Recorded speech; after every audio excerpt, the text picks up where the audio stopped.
Coucou tout le monde, bienvenue ou re-bienvenue sur ma chaîne La Papote à Livres. Aujourd'hui, je vais vous faire une vidéo sur les achats du mois de juin. C'est parti! Alors pour cette vidéo, j'ai découpé en plusieurs catégories. La catégorie cadeau, la catégorie moi, mes achats, et la catégorie livres mais pas lecture. Vous comprendrez quand vous verrez. On commence donc avec la première catégorie qui est la catégorie cadeau. Et on commence avec Sick Boys de Clarissa Wilde chez les éditions Vibes qui m'a été offert par une bénéficiaire qui était accompagnée là où je travaillais. Et voilà, pour me remercier de mon écoute, de mon accompagnement, de ma présence, etc. Et je vous avoue, j'ai été super touchée. Et bien en fait, le dernier jour de son accompagnement, elle m'a offert un livre. Donc je suis trop contente, je suis super touchée aussi. Donc merci beaucoup à Cléa, si tu passes par là, bah, merci beaucoup. Je ne l'ai pas encore lu, mais bientôt, promis. De quoi ça parle? Donc c'est le tome 1 de Secret Society.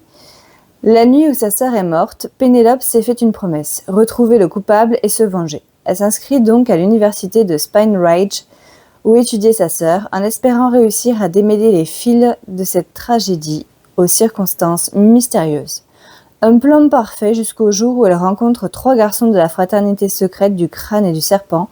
Félix, Dylan et Alistair sont cruels et avides de plaisirs interdits, mais il est impossible de refuser ce qu'ils lui proposent. Si elle se donne à eux, ils l'aideront à trouver le coupable. Chaque moment passé dans leur monde est plein de dépravation et de vices. Pourtant, peu à peu, le venin des 3 garçons se répand dans le cœur de Pénélope, au point de ne plus pouvoir se passer de cette relation trouble.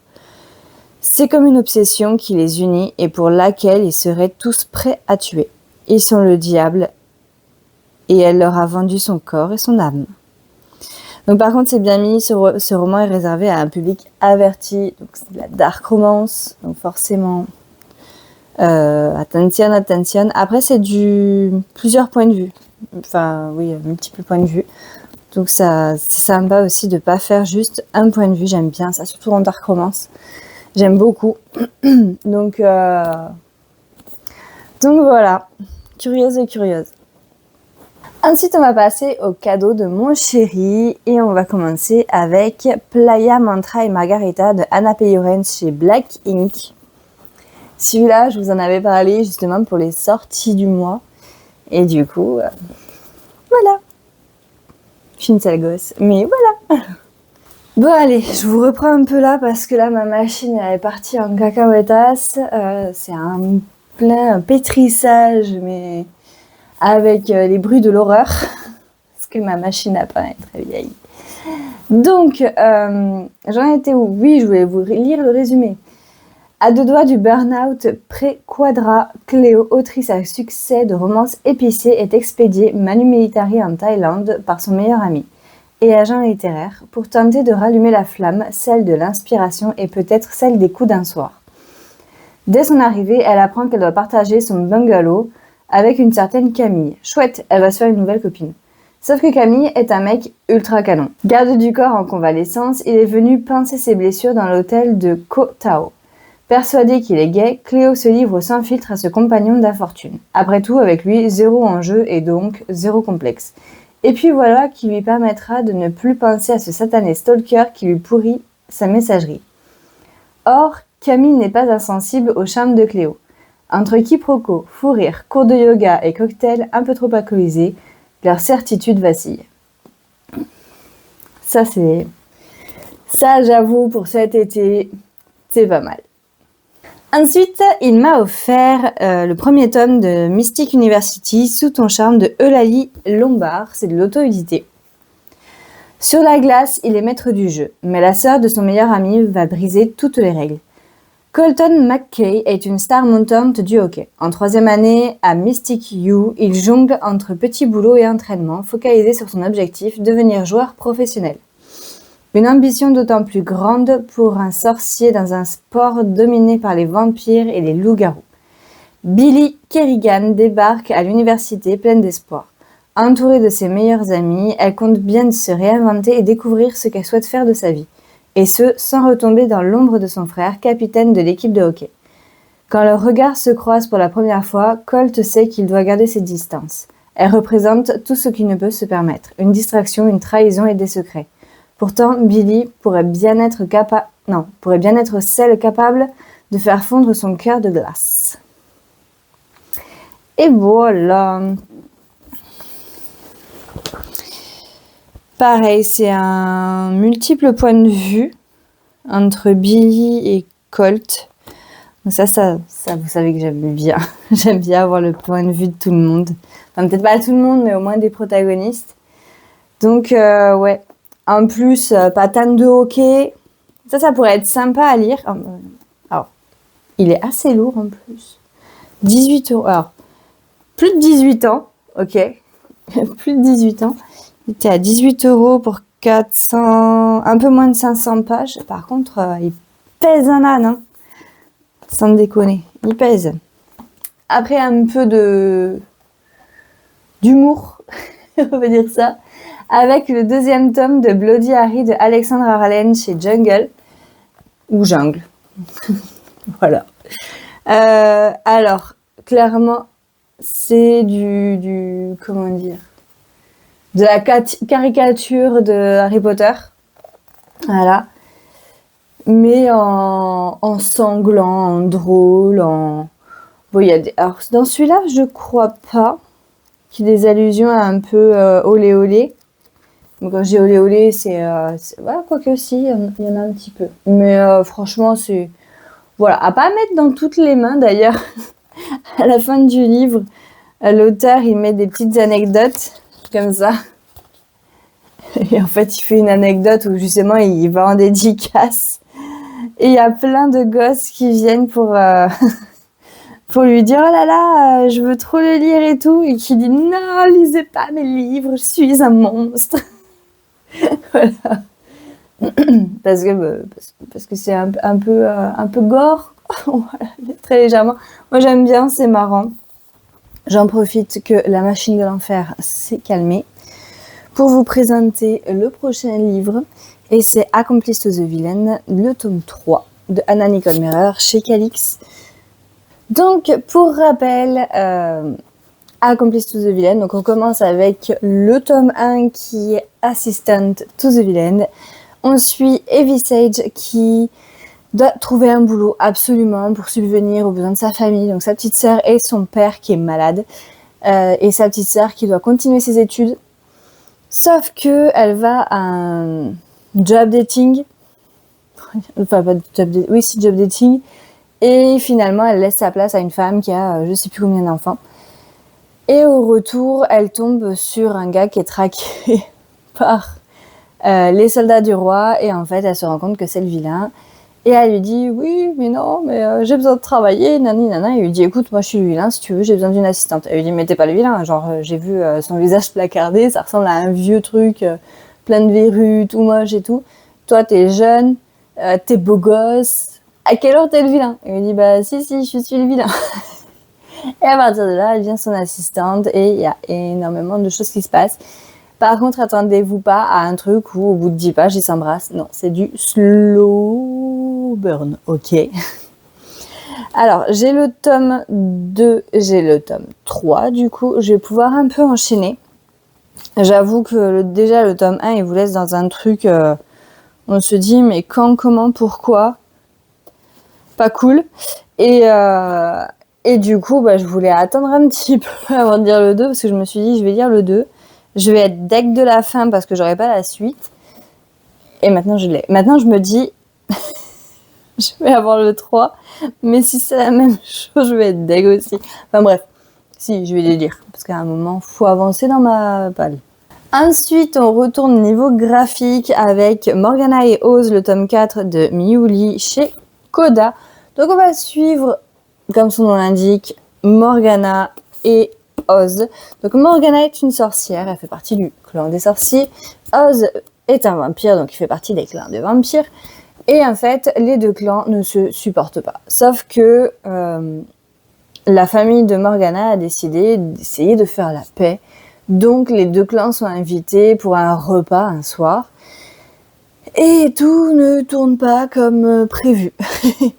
À un moment où Morgana prend peur, elle transforme Oz en chat, sauf qu'il pense qu'elle l'a kidnappé, éliminé, enfin bref. Parce que lui, il n'ose pas retrouver les siens sous forme de chat, donc il reste auprès de Morgana pour qu'elle le retransforme, sauf que Morgana ne contrôle pas super bien sa magie et elle n'arrive pas tout de suite à la retransformer. Voilà. Ça donne des petites situations cocasses en sachant que on apprend aussi plus tard, Oz disparaît, donc les vampires pensent qu'il a été capturé par les sorciers, sauf que le grand-père de Morgana disparaît également. Et du coup, les sorciers pensent que ce sont les vampires qui ont kidnappé le grand-père. Pour ceux qui ont lu Le secret des Wilson, c'est une trilogie graphique, voilà. Vous comprendrez un peu mes suspicions parce qu'en fait, dans Le secret des Wilson, l'héroïne est entourée d'adultes qui ne sont pas ce qu'ils semblent être. Et du coup, c'est avec cet esprit critique que je suis en train de lire Morgana et Oz et je suis en train de me dire, je doute de certaines personnes quand on essaie de nous faire douter de d'autres. Je vais voir si ça se confirme. J'espère que non. Mais je sais pas pourquoi. Voilà. On verra. Ensuite, dernier cadeau de mon chéri pour le mois de juin, c'est Demoiselle Lapine et le grand méchant léopard, le tome 5 de Saddam Modine et Yassik chez Pika. Donc on suit Vivi qui fait partie du territoire des lapins, sauf qu'elle est abandonnée parce qu'elle n'arrive pas à avoir sa forme humaine. Elle n'arrive pas du tout à prendre sa forme humaine, donc elle est toujours sous sa forme de lapine. Et elle est abandonnée sur le territoire des léopards dans le but qu'elle se fasse dévorer par les léopards. Sauf que elle tombe sur une ronde et ce sont ces... J'allais dire kidnappeurs, mais non, c'est pas des kidnappeurs, ce sont ceux qui essayent de l'abandonner, qui se font quick. Et au final, elle est recueillie par un léopard, mais pas n'importe quel léopard, puisqu'il s'agit du fils du futur chef de clan, en fait. Du fils de la chef actuelle. Et en fait, il la trimballe comme ça tout le temps et tout. Quand elle veut pas obéir, il lui dit qu'il veut la dévorer. Donc on a les pensées de Vivi, parce que Vivi, du coup, en tant que lapin, ne parle pas. Et du coup, on a ses pensées en mode je vais le tuer, je vais lui péter sa tronche et tout. Et quand il lui dit je vais te dévorer, Vivi. Non mais regarde, c'est une pauvre petite lapine toute mignonne et je fais ce que tu veux. Mais je vais quand même te dévorer, je vais quand même te tuer. Et du coup, c'est trop drôle. C'est trop drôle parce que des fois, elle pète un câble. Mais c'est une herbivore dans un monde de carnivores, en fait. Enfin, sur un territoire de carnivores. Et du coup, c'est drôle. Voilà. Moi, j'aime beaucoup. Le contraste entre les deux personnages, j'aime vraiment beaucoup. Donc, on a terminé la catégorie des cadeaux. Donc, on va passer à la catégorie des achats. Et on enchaîne directement, comme ça, je vous refais pas de résumé, il n'y a pas besoin, avec le tome 6 de Demoiselle Lapine et le grand méchant léopard. Je ne vous fais pas de résumé, vous connaissez, ça y est, je vous en ai assez parlé quand même. Donc voilà, je suis pas à jour, je crois qu'il me manque un ou deux, et après je serai à jour. Continuité dans les graphiques avec Orgueil et Préjugés, un an après, de Giulia Adragna chez Jungle, ou Jungle, hein, toujours pareil. Donc on va suivre les protagonistes de Orgueil et Préjugés de Jane Austen, mais un an après la fin du livre. Qu'est-ce qui se passe, comment ça a évolué, etc. Alors j'ai beaucoup aimé les dessins, ils sont assez assez simple, assez enfantin, même si bon, à part peut-être le... Oh, quoique non, ça va. Si, après, vous voyez, ça c'est les parents, donc là il y a le père, la mère, elle est hop, par là. Ils ont quand même un visage poupon, parce que c'est le style de l'illustratrice. Après, il y a des points qui sont abordés, qui sont très d'actualité, voilà. Et il y a des points où je me suis dit, ça, à l'époque, ils ne se seraient pas posé la question, les gars. C'était d'une certaine façon et pas autrement, ils ne se seraient jamais posé la question. Mais ça reste sympa que du coup, ils puissent aborder le sujet avec une œuvre littéraire qui date un peu. Donc remis un peu au goût du jour, quoi, j'ai envie de vous dire. Pourquoi pas? Franchement, c'était sympa. J'ai bien aimé. Ensuite, j'ai pris le Salons Enchantés de Camille Collodin chez First Edition. Donc ça, c'est un choice. C'est un choice, les gars. Et en vrai, ils en ont pas mal. Ils en ont 4, je crois, au total. Donnez-moi ça, cette petite image trop mignonne, là. J'adore. Dans la même collection. Et là, ils en mettent 2, mais je crois qu'il y en avait un 3e avec un magicien de mémoire. Donc, j'ai pris celui-là. Alors, un joli matin de printemps, vous découvrez une théière et un livre sur le thé dans la maison de votre défunte grand-mère. Elle vous avait parlé de cette plante, mais n'en avait jamais trouvé pour vous en faire goûter. Et si vous partiez en quête de ces feuilles savoureuses et ouvriez votre propre salon de thé sur cette île?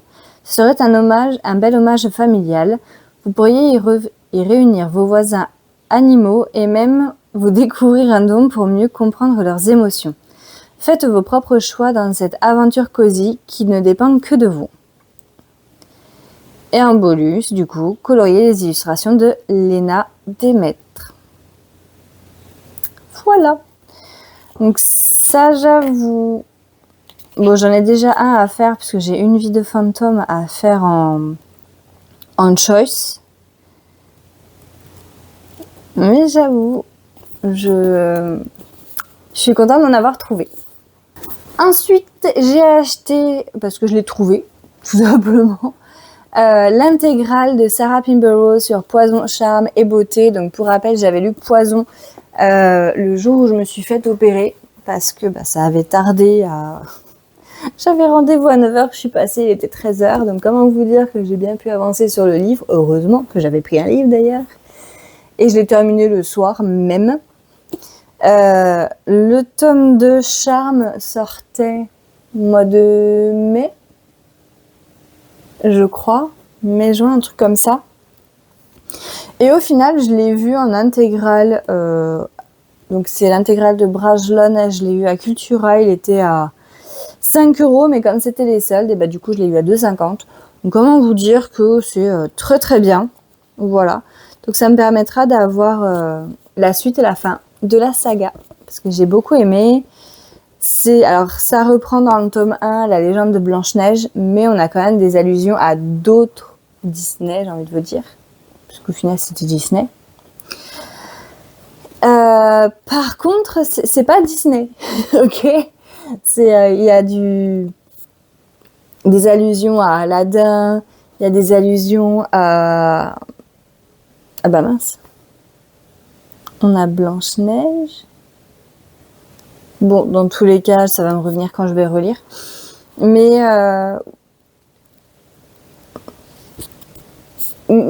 c'est pas innocent, quoi. Voilà.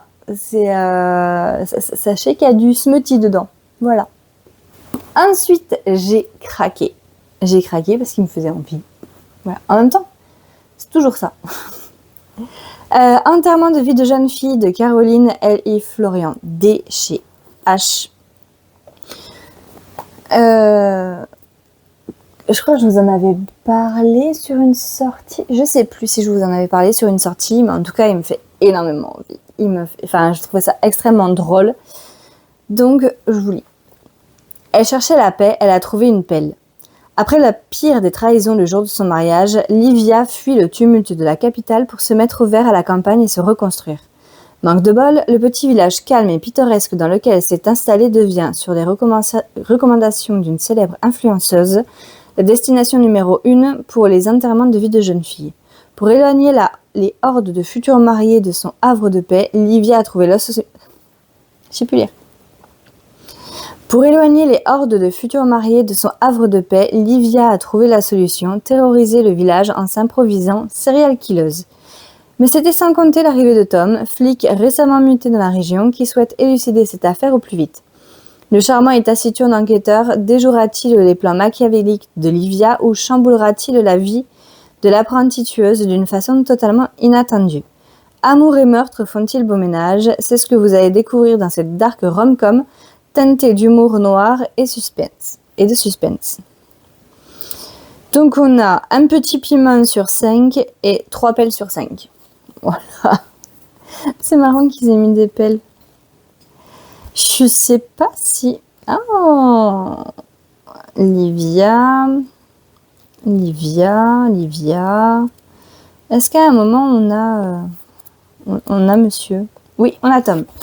Donc c'est du double point de vue. Puisqu'on a Livia et Tom, donc ça c'est cool aussi. Mais de voir aussi le côté de la serial killeuse improvisée et du flic, ça peut être sympa.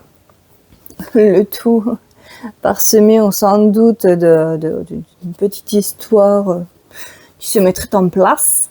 Donc ouais, celui-là, il m'a fait envie. Et puis regardez-moi ce jaspage trop rigolo. J'adore. Ensuite, la catégorie livre, mais qui ne se lit pas. Voilà. J'apprends à colorier cosy.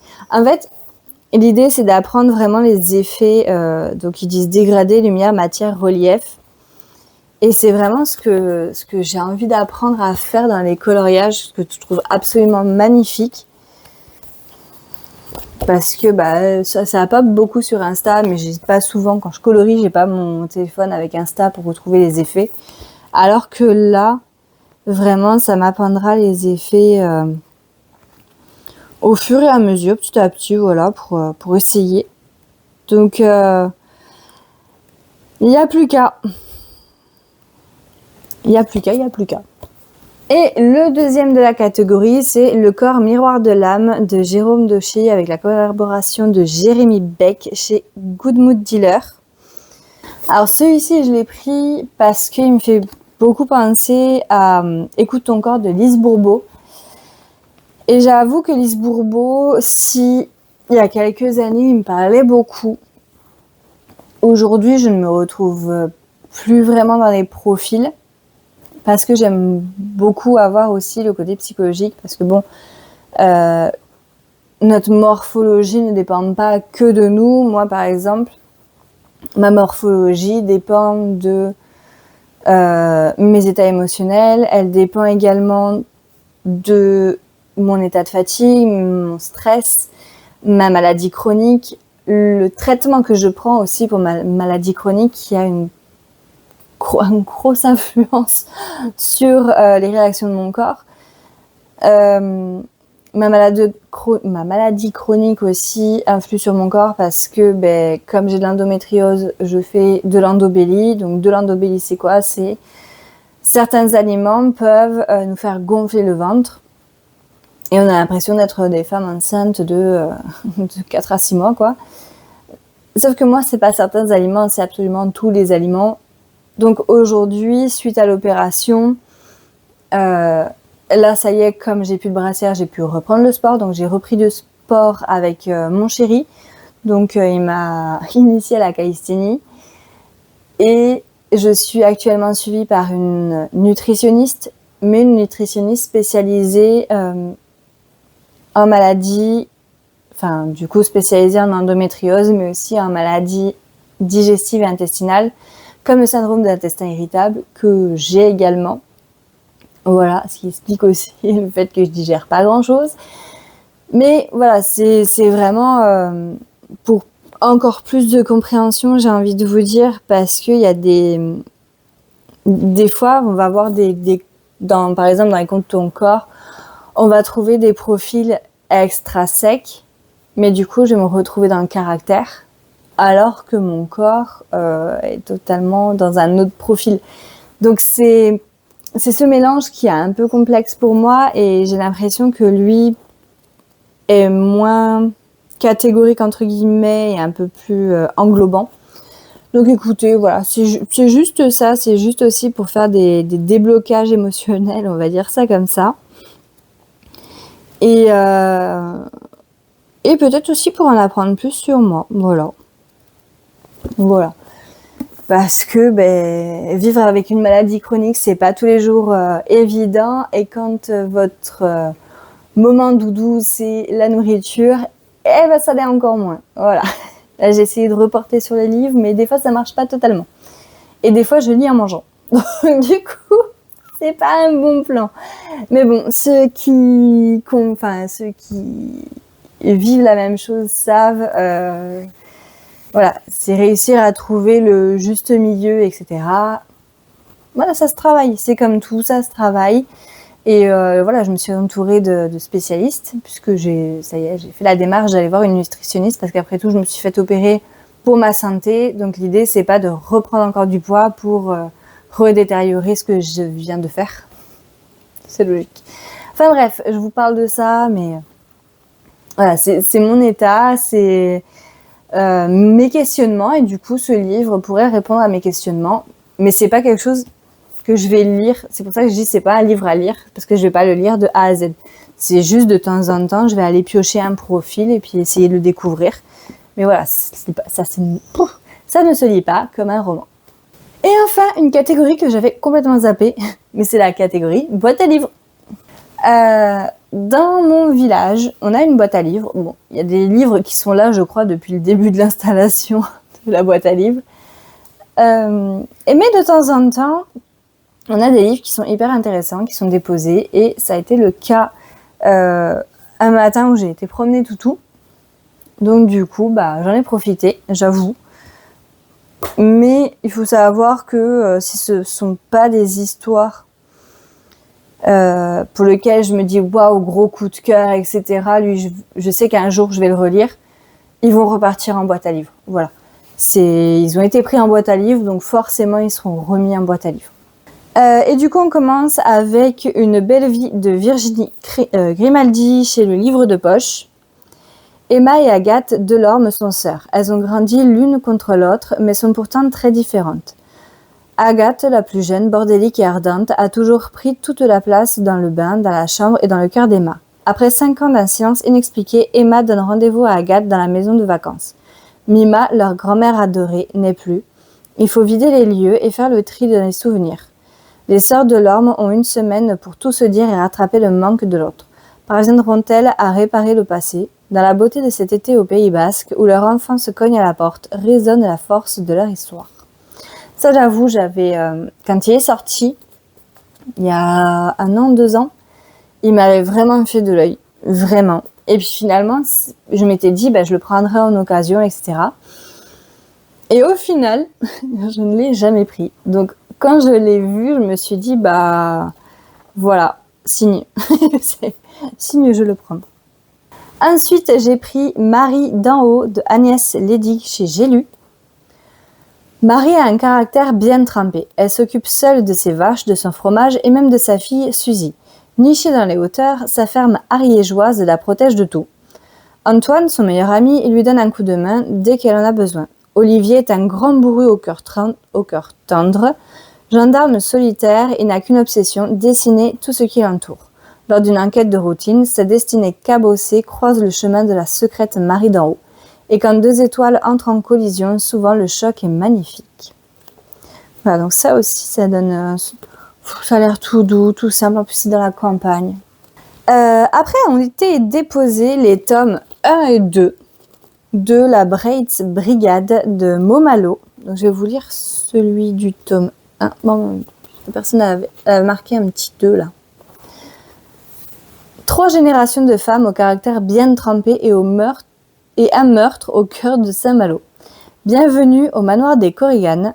une chaleureuse maison d'hôtes entretenue par Maggie, facétieuse grand-mère, Louise, sa fille, institutrice, et Enora, sa petite-fille, surnommée l'elfe rebelle. Quand le corps sans vie d'un joueur de cornemuse virtuose est découvert dans la pension voisine, les 3 femmes ressuscitent en famille la Braith Brigade.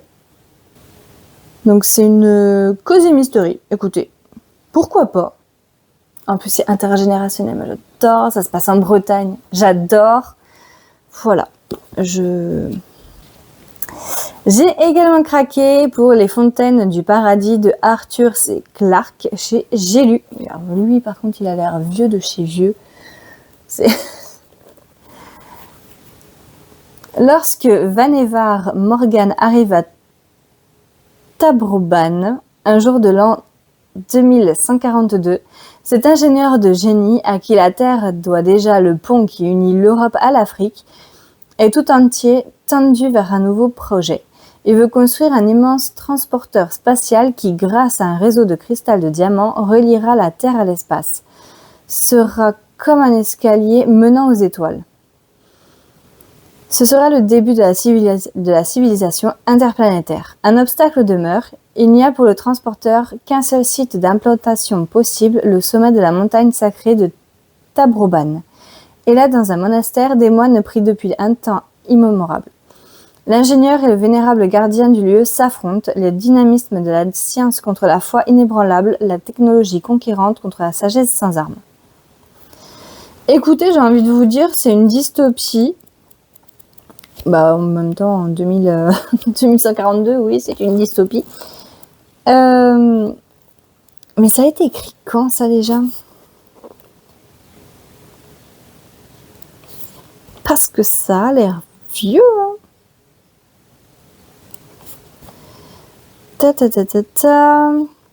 1980, les gars. Non, peut-être pas 1980. Ah, attendez. Si, pour la traduction française, 1980.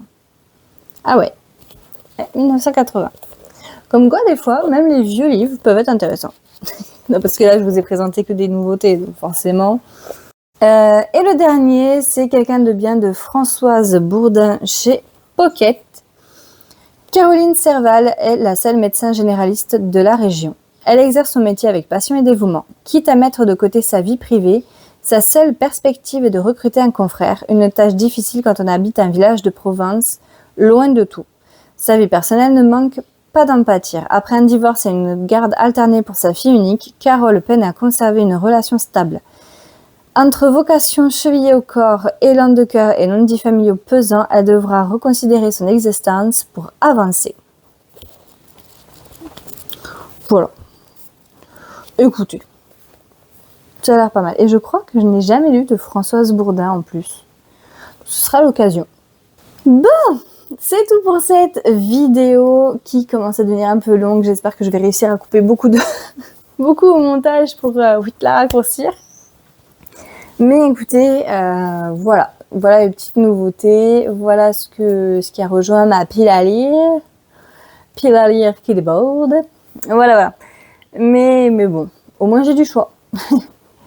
J'espère que cette vidéo vous aura plu. Comme toujours, n'hésitez pas à liker, partager, commenter, vous abonner. Pour ceux qui sont un peu timides et comme j'ai vraiment aimé le jaspage, n'hésitez pas à mettre des petites pelles, des petites couronnes, tout ce qui vous rappelle un enterrement de vie de jeune fille, avec une serial killeuse derrière et un flic qui essaie d'élucider le mystère.